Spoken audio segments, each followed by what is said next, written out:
right. Welcome back, everyone, to another episode. It's so good to be here. Yes.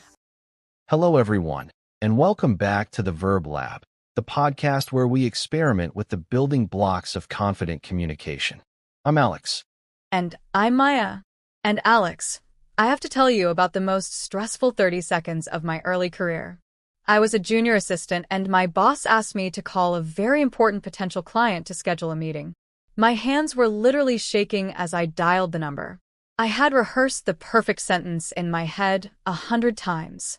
But the moment the assistant on the other end answered with a crisp, professional hello, my mind went completely blank. I just froze in silence.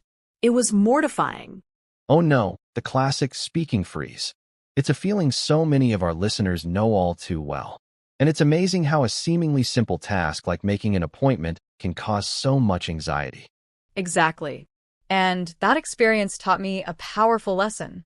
The simple act of scheduling a meeting isn't just a logistical task. It's a test of our confidence, our professionalism, and our command of the language. When you don't have the right tools, it can be absolutely terrifying. That story is the perfect example of why today's topic is so incredibly important for your real-world English skills. We're not just talking about polite English today. We are talking about the fundamental language of opportunity, of credibility, and of professionalism. In this deep dive workshop, we are going to deconstruct the entire process of making an appointment. We're going to give you the exact vocabulary, the key phrases, and the confident mindset you need to turn that moment of fear into a moment of strength. Our experiment today is all about turning that anxiety into empowerment. We're going to give you a complete toolkit so you can handle any scheduling situation with ease and grace. We'll start by exploring the core vocabulary, using a common professional scenario to guide us. Let's imagine, for example, that you need to schedule a meeting with a financial advisor. Right. A financial advisor is simply a professional who helps people manage their money. The term itself signals a professional, formal context. Now, instead of just listening to a pre-recorded dialogue, we're going to do this live. We are going to build a conversation together, piece by piece, so you can see how it works from the inside and understand the strategy and the psychology behind each word and phrase. I love this approach. It's much more interactive and real. Okay, so let's set the scene for our listeners. I will be a very busy and important consultant, and Alex, you can be a new client trying to get a meeting with me. You can start the conversation whenever you're ready. Perfect. So, as the client, the very first thing I need to know is if you have any free time in your schedule. This brings us to our first and most important keyword for today's lab, available. Maya, what does this word really mean in this context, and why is it so powerful? Available is such a crucial and versatile word. On the surface, it simply means free, or not busy, or having open time in your schedule. But it's also a very polite and professional word. It's the go-to, gold standard word for this situation. It sounds much better than just asking, "Are you free?" which can sometimes sound a little too casual. Exactly. So in our live role play, a perfect opening question from me would be, "Hello, Maya. My name is Alex. I was hoping to see if you are available for a brief meeting sometime next week." That's a classic, polite, and effective way to ask. But Maya, are there other ways a listener could phrase that question to sound even more natural or to get more information? Absolutely. And this is where you can start to add some real nuance to your language. Instead of asking, "Are you available?" which is a simple yes/no question, you could ask a more open-ended question like, "What does your availability look like for next week?" This is a fantastic phrase because it invites the other person to look at their schedule and suggest times that work for them. A little more formally, you might write in an email, "Could you please let me know your availability at your earliest convenience?" That's a great distinction. Now, in our role play, if I ask if you're available, you need to check your schedule. This brings us to our second key phrase, double check. So, Maya, I've just asked you about next Thursday morning. Okay. So, a professional and very natural response would be, "Thursday morning, that might work. Let me just double check my calendar to be sure." This phrase is your best friend in any professional setting. It means to check something a second time to be absolutely certain it's correct. And it's a phrase that does so much more than just state an action. It builds trust and signals that you are a careful, organized, and professional person. It tells the other person that you respect their time enough to not make a careless mistake and have to cancel on them later. Oh, I have a very painful and embarrassing story about this that proves your point. A few years ago, I planned a huge surprise party for a close friend. I sent out beautiful invitations to about 30 people.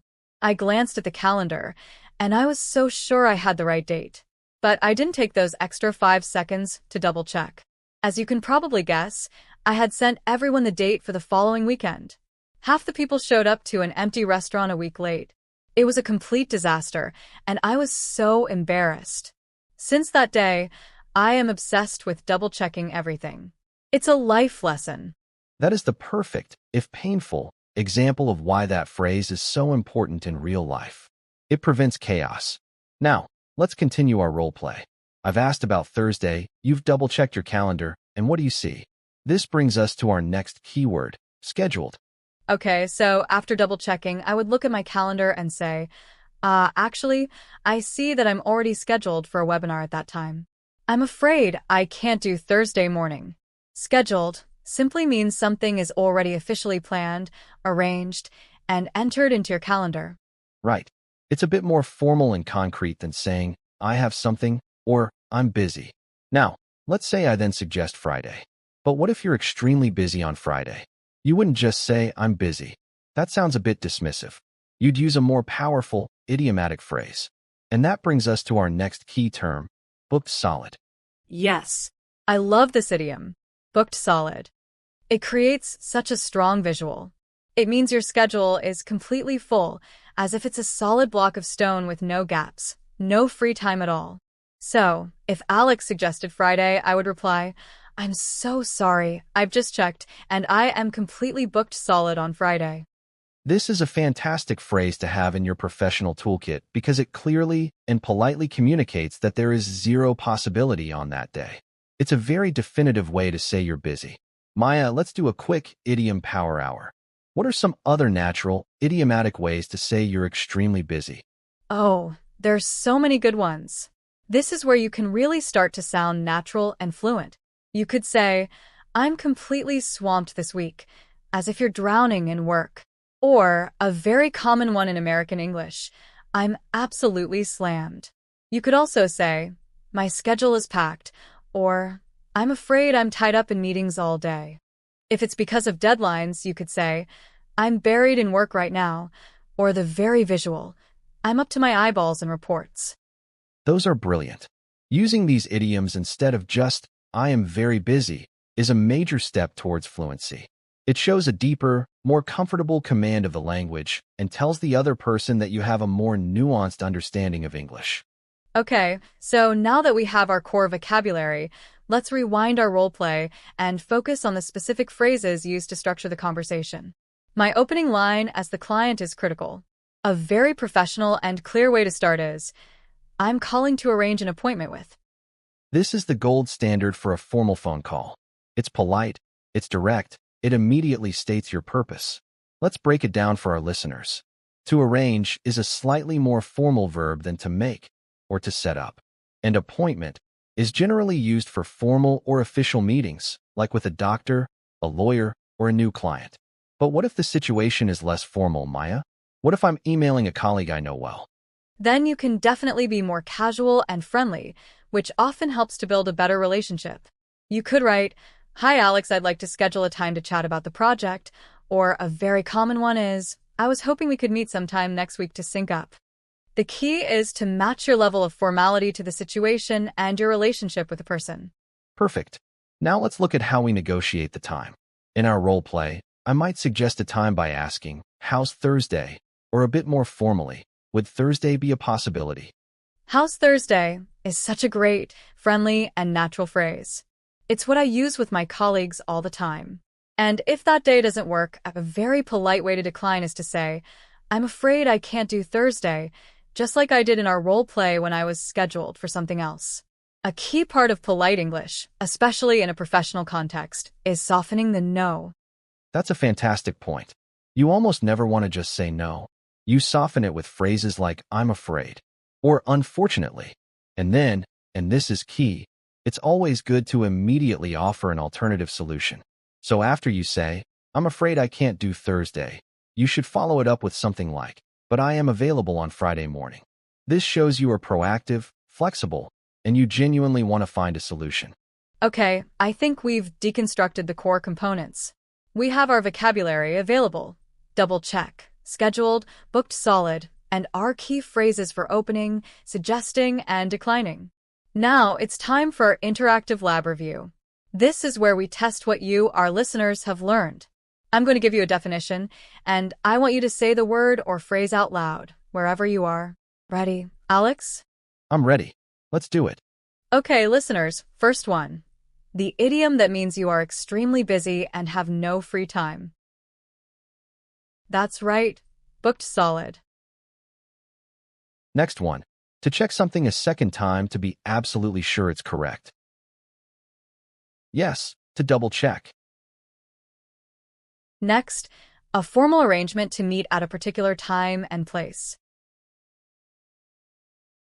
Exactly, an appointment. And finally, free to do something, not busy. You got it, available. Fantastic work. Now let's move on to the pronunciation and activation drill. This is the part of our experiment where we move this knowledge from your brain into your mouth muscles. I'm going to say a phrase, and I want you to repeat it out loud after me, trying to match my intonation. Ready? Let's start with our key vocabulary. Repeat after me. Appointment. Available. Double check. Scheduled. Booked solid. Great. Now let's use them in full, natural-sounding sentences. This is about building the muscle memory for the entire phrase. Repeat after me. I'm calling to make an appointment with the dentist. What's your availability like next week? Could you double-check the address for me, please? I'm scheduled to be in meetings all afternoon. I'd love to have coffee, but I'm completely booked solid until Friday. Excellent. Doing this kind of repetition drill is crucial for building fluency. Now that we've mastered the core experiment of making an appointment, let's level up and explore a crucial related skill that often causes a lot of anxiety: handling cancellations and rescheduling. This is something that happens all the time in the professional world, and knowing how to do it politely and professionally is a very important skill. It really is. This is a moment where you can either build trust or damage your reputation. So, Maya, what are some good phrases to use if you are the one who needs to cancel? In a formal situation, for example, via email, a very professional and polite way to phrase it is, "Dear Alex, I am writing to inform you that, unfortunately, I will need to reschedule our appointment scheduled for Thursday at 10 a.m. A key phrase there is, "I will need to reschedule," which is a soft and professional way of saying, "I have to cancel." And what if you're speaking to someone on the phone or in a more casual setting? A great spoken phrase is, "I'm so sorry, but something urgent has come up and I won't be able to make our meeting on Thursday." The phrase "something has come up" is a perfect piece of professional language. It signals that the reason is important and unavoidable without requiring you to give too many personal details. That's excellent advice. And a key part of rescheduling professionally is showing that you still want to meet, right? You should always propose the next step. Exactly. A cancellation should always be followed by a proactive proposal to reschedule. You could say, "Would it be possible to move our meeting to sometime next week? I am generally available on Monday or Tuesday afternoon if that works for you." This proactive step shows that you still value the other person's time and the purpose of the meeting. That makes perfect sense. Now, let's flip it around. Let's say you've made a very important appointment, maybe a job interview or a big client meeting. It's always a good idea to confirm the appointment, especially if you made it a long time in advance. Absolutely. It's a sign of professionalism, and it helps prevent any costly misunderstandings. A simple, Polite emails sent the day before can save a lot of trouble. You could write something like, "Dear Mr. Smith, I am just writing to confirm our appointment for tomorrow, Friday at 9 a.m. at your office. I am looking forward to our discussion." And for more casual situations, like a meeting with a colleague, a quick text or a message works perfectly. Something like, "Hey Maya, just confirming we're still on for our project sync tomorrow at 3.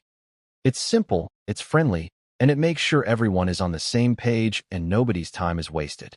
Finally, as we wrap up our experiment, let's talk about some quick but crucial cultural insights and common mistakes. In many English-speaking business cultures, particularly in the US, the UK, Germany, and Canada, punctuality is extremely important.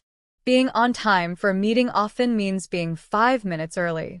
Being late, especially without sending a message to say you're running late, can be seen as very disrespectful. It sends a message that you don't value the other person's time. That's a huge one. And let's talk about some common language mistakes. The most classic one I hear is learners confusing the word appointment with the word date. This can be a very funny or very awkward mistake. In English, an appointment is almost always for a professional, formal, or official meeting, a doctor's appointment, a business appointment, a visit to the dentist. Right. Whereas a date is almost always used for a romantic meeting. You definitely do not want to accidentally email your new boss and ask them for a date next week. No, that would be a very memorable first impression, but not in a good way. Another common mistake is being too direct. In many cultures, it's okay to say, "I want a meeting on Tuesday." But in English, that can sound a bit rude or demanding. It's always better to soften your language with phrases like, "I was hoping to schedule a meeting," or "Would it be possible to meet on Tuesday?" Politeness is key. That's a perfect summary of the nuances. So, to recap our advanced module, always be prepared to reschedule politely, always confirm your important meetings, be punctual, and please, don't ask your financial advisor out on a date. Perfect. So, let's do a final, rapid-fire review of the top 5 most powerful phrases from our entire session today. 1. I'm calling to arrange an appointment with. The perfect, professional opener. 2. What's your availability like next week? The key open-ended question for finding a time. 3. Let me just double-check my calendar. The phrase that shows you are careful and responsible. 4. I'm afraid I'm completely booked solid. The most natural, idiomatic way to say you're extremely busy. 5. I'm just writing to confirm our meeting. The essential final step that shows professionalism. Excellent summary. And now for your final lab assignment. Your mission, should you choose to accept it, is to take this knowledge out of the theoretical world and into the real world. This week, I want you to use at least one of these phrases. It can be a role play with a friend, or you can use it in a real situation. Write an email to a real colleague to schedule a real meeting, or call and make a reservation at a restaurant in English. The goal is to move this knowledge from your head into your life. That is how true learning happens. Thank you so much for joining us in the lab today. We hope you feel more confident, more capable, and more prepared to handle this essential daily task. Remember, every small conversation is a successful experiment. Exactly. Keep practicing, keep experimenting, and keep building your confidence one appointment at a time. We'll see you in the next episode.